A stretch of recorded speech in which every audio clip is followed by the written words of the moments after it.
FloridaPro has been here in the Big Bend area for the last 10 years. Drew and I started it in 2012, and it began as a IT support firm that specialized in computer and mobile device repairs.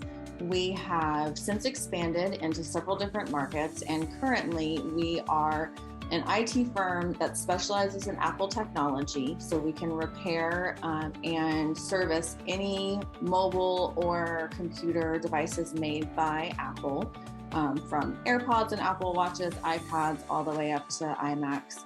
And we also have expanded to a whole commercial suite of service offerings that can benefit the nonprofits that are members of United Partners for Human Services. We provide consulting, technical support, cybersecurity, risk assessment, and everything that an organization needs to have a strong technological foundation with which to achieve their mission. It really is one of the weakest spots for most organizations, honestly, for-profit or nonprofit across the board. Technology is so complicated right now that just getting an organization set up to be functional is often more than enough to keep a staff busy than to circle back and make sure that all of the devices needed to run the day-to-day operations are secure is something that often gets overlooked. The threat of cybersecurity risk and ransomware to nonprofits in particular is much larger than most people realize. There have been both nonprofit and for-profit entities here in the Big Bend that have been impacted by cybersecurity threats, and it has really impacted the bottom line financial stability of organizations as well as their reputation. I won't use any local examples, but in Texas, there was a nonprofit that had a ransomware situation where all of the data that they collected on their clients, which were families supporting cancer patients, was harvested by a ransomware attacker, held for ransom to the tune of $80,000, which of course they could not pay. It was then all released online and used to create fraudulent but yet very convincing communications that were very embarrassing to the organization. So they had multiple levels of really difficult situations arise from that situation, and it really is a devastating occurrence that can be easily prevented.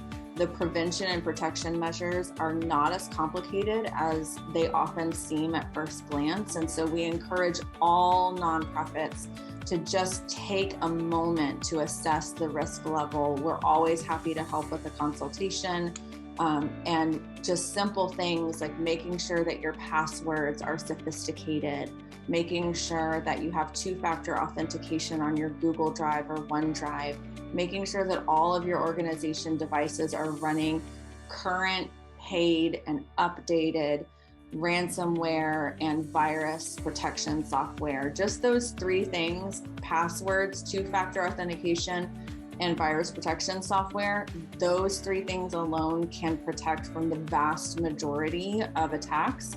But it's amazing how easy it is to be, in charge of a busy organization and just not have that on your radar as something that needs to be tended to.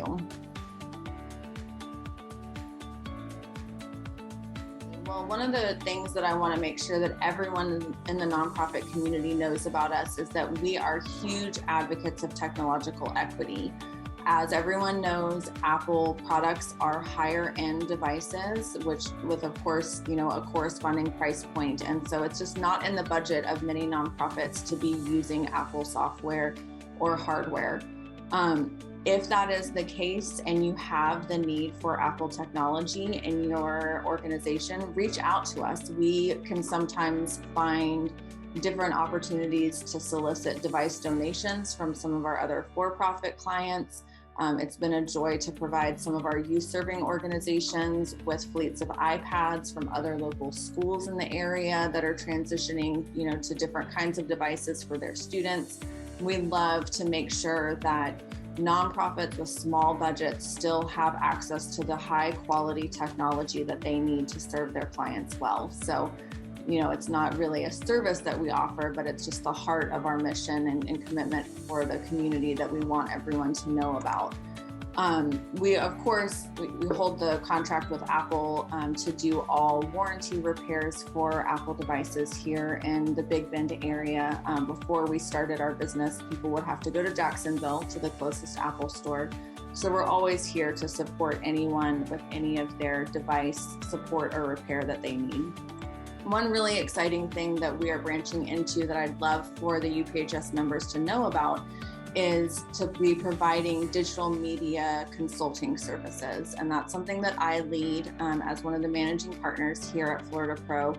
And we have been working with several UPHS members and just having a wonderful time making sure that their digital media platforms are just cutting edge and really telling the story of their organization. We provide newsletters, annual reports, social media training and management. We provide consulting on strategy and just general marketing, as that's something that many nonprofits don't often have the budget to have a staff person focus on. And just having a little bit of training or having a little bit of background done to develop a strategy and a plan for digital marketing can really increase an organization's reputation. It can expand their donor base and create greater loyalty amongst their clients and their supporters throughout the community. So it's been a total joy to work with UPHS member agencies for years here in the Big Bend area. We have contracts with different entities to provide their monthly newsletter for them, to just take that off of the shoulders of their staff members and just have it roll out of our office each month. We have provided annual report design and production for different entities. One of my favorite things to do for some of the UPHS members is to come on board as a consultant and work with them on the underlying strategy behind what they're offering to the community, making sure that their technology is up to date, making sure that their digital media strategy is all foundationally set as it should be and optimized to make sure that what they're posting online is seen, to make sure that they can grow their following throughout the community and increase people who are seeing the posts that they're sharing, and also to optimize the communications that they're sharing both on social media and through email, so that they're telling the story of the incredible work that they're doing. There's a lot of organizations here in the Tallahassee community that are doing incredible, vital things that a lot of people don't know about. We have to get the message out there, and one of the easiest, most cost-effective ways is on social media, and it's something I'm really passionate about supporting nonprofits with.